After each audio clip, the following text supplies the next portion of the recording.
What's going on, everybody, and welcome back to the hangout spot where you already know it's real talk, sports talk, live from my man cave. It's your boy Johnny, and let's attempt to talk about the Jets, because I was contemplating if I was ever going to do a Jet video again, to be honest with you. I didn't come out and do one yesterday post-game because I was absolutely disgusted. So if I would have made a video, there would have been nothing but F-bombs on there, and I don't want to be that guy. So at the end of the day, I said, you know what? Let me sleep on this, see how I feel tomorrow, and see if I even want to do one. See if I want to do any going forward.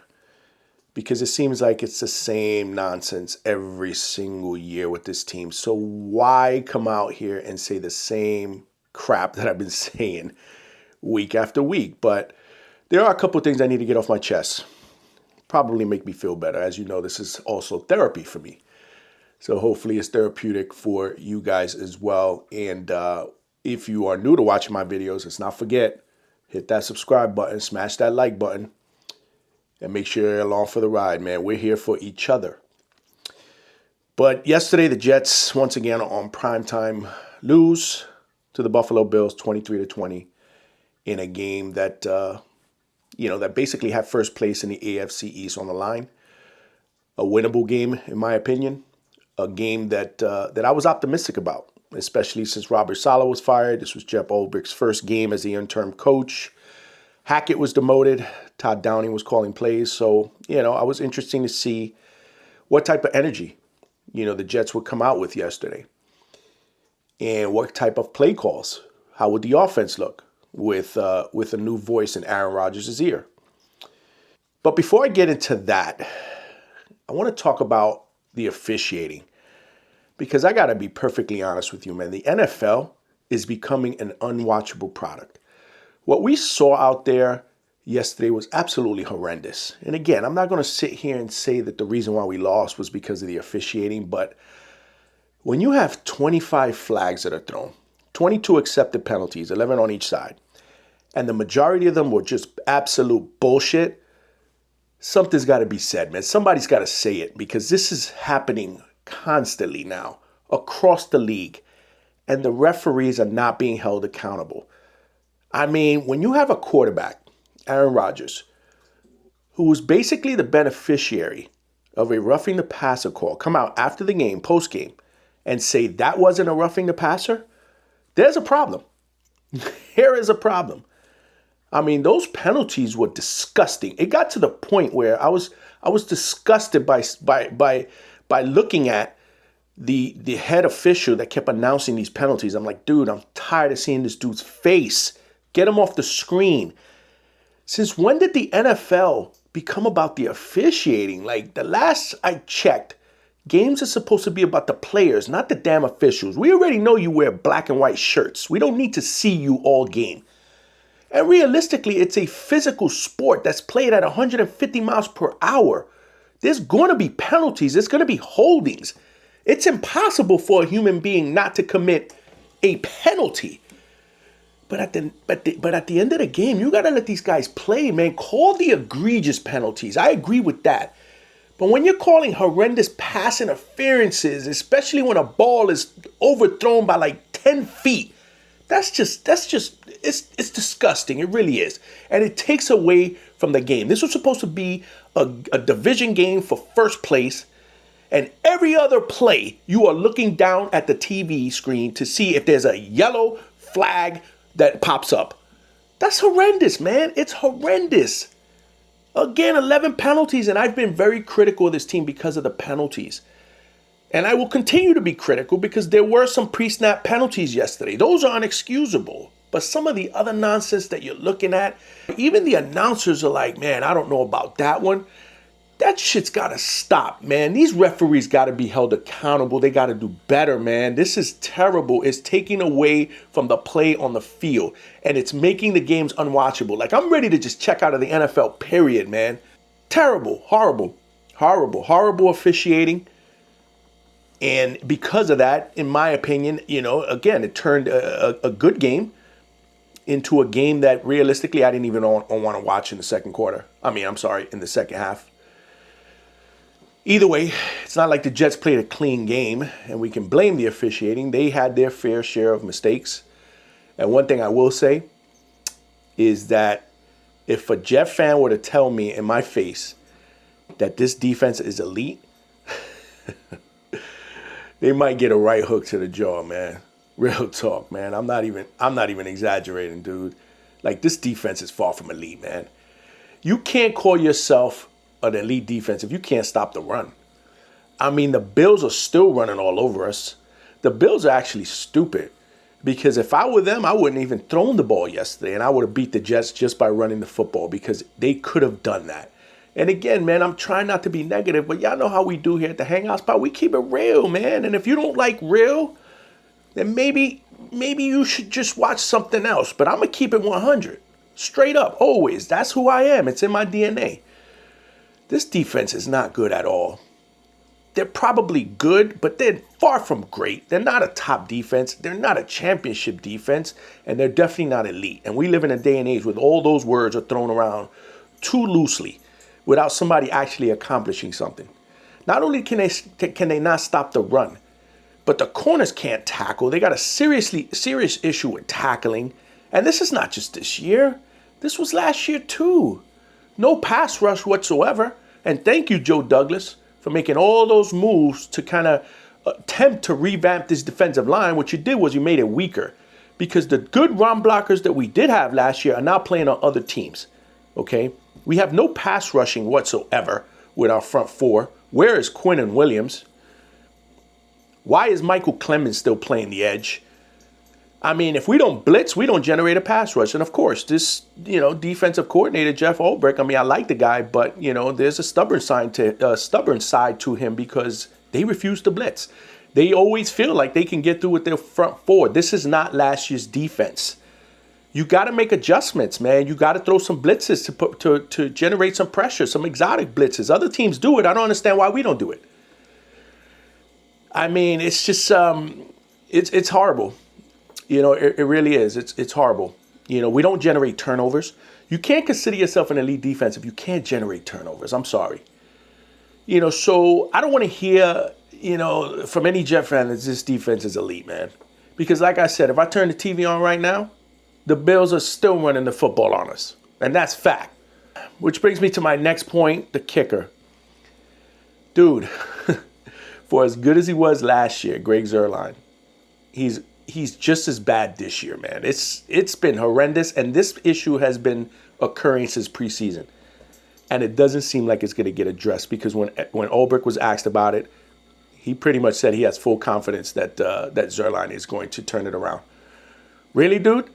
If I was a reporter, I would have clapped back with the game on the line, playoff game on the line, win or go home game, and you got a 50-yard field goal that you need to make in order to advance, or you go home. Are you going to sit there and tell me that you have confidence that Greg Zuerlein is going to hit that field goal? Because if you tell me yes, I'll slap the piss out of him. I really will. Like, there's no way you can have confidence that Zuerlein could hit any big field goal. This isn't last year. This is this year.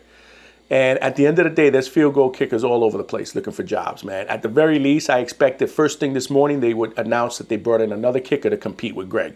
Put some pressure on him. Sometimes that's what a player needs. That's the problem with today's sports. They're afraid to ruffle any feathers and bring people in to compete. Like, you can't. You can't allow yourself to continue to lose games because your field goal kicker can't kick. Yo, that's unacceptable. That's unacceptable, man. He missed 2 field goals yesterday. We could have won that game 26-23.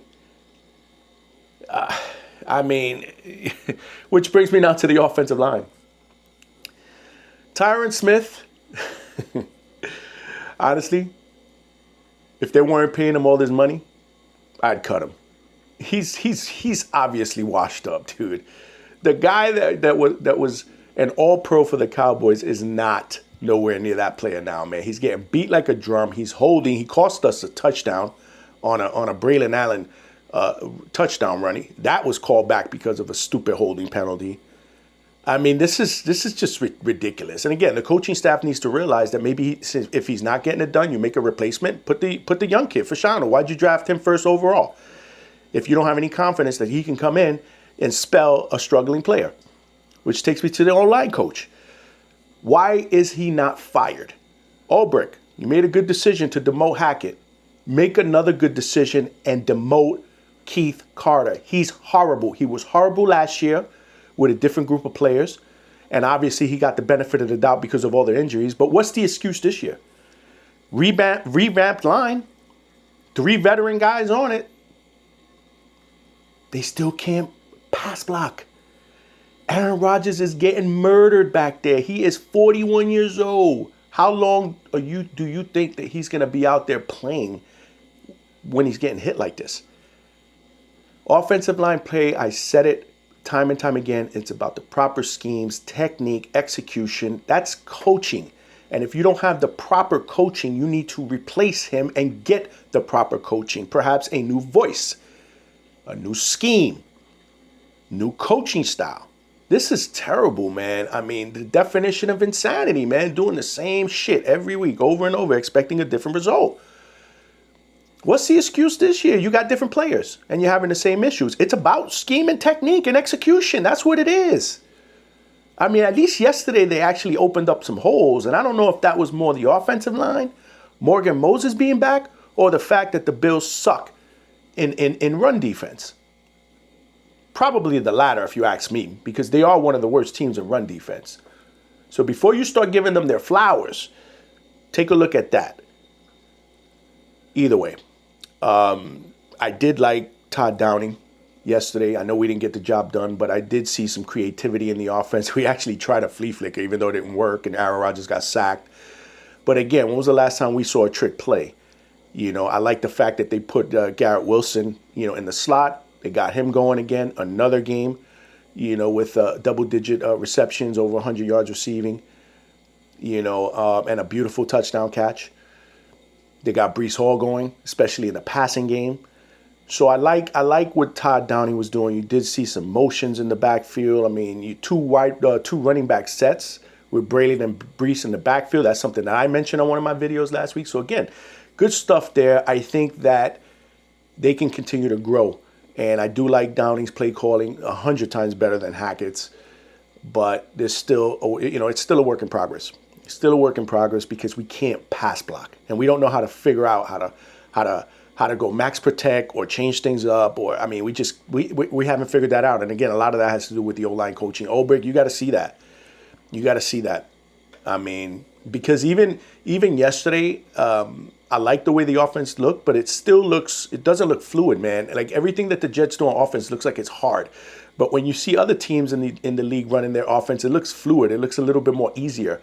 With us, it looks hard. I mean, guys are flipping and falling all over the place and sliding, and it's like a football follies, an episode of football follies out there. Even that last interception, Mike Williams slips, falls. Aaron Rodgers throws an interception with a chance to obviously tie the game or win it. I mean, what are we doing, man? Like, we can't seem to do anything right when it really matters.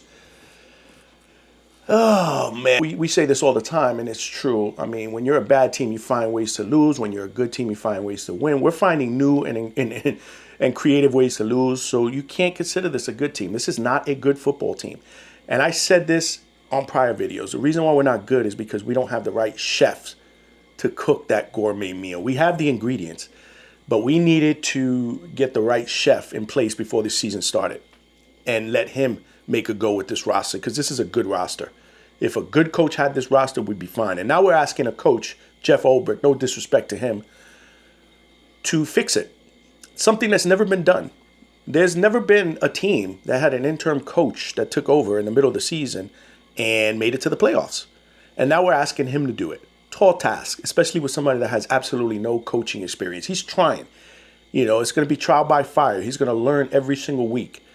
So at 2-4, I don't see this season as a playoff season. I don't. We got the Steelers next, tough team. Again, this is a different animal because they're not as explosive as some of the other teams in the league. They're 4-2 because they find ways to win, even if it's ugly, and that's because they're coached properly. Mike Tomlin's never had a losing season as a Steeler head coach, and that's why I don't believe how Steeler fans. There's a couple that I know that wanted him fired years ago. Really, I'll trade you. I'll take him. Because obviously he's doing something right if he's been there for 20 years and has never, ever had a losing season. Every year they make the playoffs. They don't win the Super Bowl, but they're in it to win it. I wish I could see my team do that. Because here we are at the end of the season. This is going to be, 13, 14 years? Probably 14 years that we don't make the playoffs. That's totally unacceptable, man.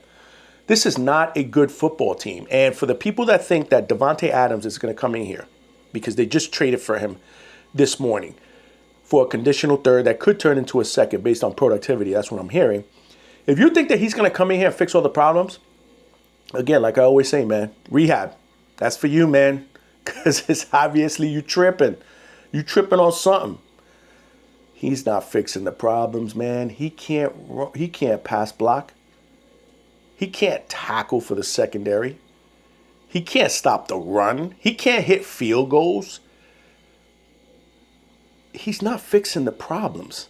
I mean, you got another weapon. What the Jets are doing is they're putting lipstick on a pig. He's their new deodorant. He's their new right guard.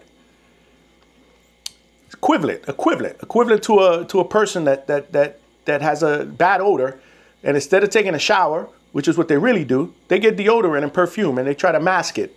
Meanwhile, it's not fixing anything. You got to go take a shower. Well, the Jets, they're that stinky person that's trying to mask everything with deodorant and perfume. It's got to stop. It's got to stop, man.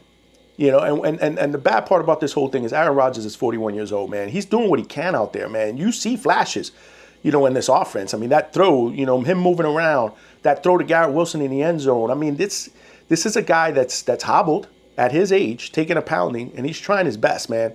And we just can't do right by him. And for all those other Adams, you know, fans that think he's going to change things around, how's it going to look in 2 weeks, 3 weeks when Aaron Rodgers is hurt? Because that's inevitable. I mean, you get pounded like this every week. At your age, it's only a matter of time before he's hurt. How's that going to look when he's not the quarterback? Tyrod Taylor now becomes our quarterback? How long is he going to be out there? He can't stay healthy more than 2 games. So, you know, again, I hate to be that guy, but I'm just keeping it real. You know, you want to be optimistic, but you can't. You know, 2-4, that's, you know, if they lose this week to the Steelers, they're 2-5. You're not going to come back from that. Not with this team. This team, like I said weeks ago, they have a lot of problems that cannot be fixed overnight. It's going to take a new coaching staff. So for you people that are Aaron Rodgers fans, and I'm an Aaron Rodgers fan, I like him a lot, appreciate him.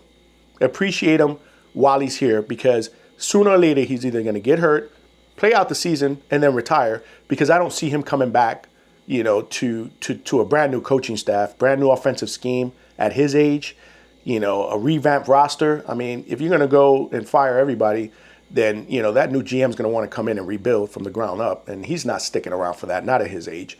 So appreciate him while you see him in a Jet uniform, because more than likely, you know, you're not going to see him again after this season. My hope is at least we see him for the rest of the season, you know, and not just for 2 more games and then he's out, you know, because he got beat the hell to the ground because the offensive line can't block. This is bullshit. But anyhow, let me know your thoughts in the comment section, man. What do you feel about the outlook of the season? If you want to be optimistic, sure, leave your comments there. Listen, it is what it is, man. Like I said, all fans are different. I don't tell anybody how to be a fan. That's why I don't like anybody telling me how to be a fan. But at the end of the day, don't let yourself get fooled. That's all I say. All right, don't be gullible. And as always, if you're new to watching my videos, these videos are not always going to be like this. So please hit that subscribe button and smash that like button. Make sure you're along for the ride. Lots of boxing. That's my bread and butter. We're doing live fights. We actually got 2 live fights in the next week and a half. So we're going to do live coverages. We got some interviews coming up. So make sure you're along for the ride. But as always, my Jet fan people, man, listen, I feel bad for you because I feel bad for myself. But we do it to ourselves. At the end of the day, I appreciate your love and support. This is your boy Johnny, signing out from the Hangout Spot, and I'll talk to everybody soon.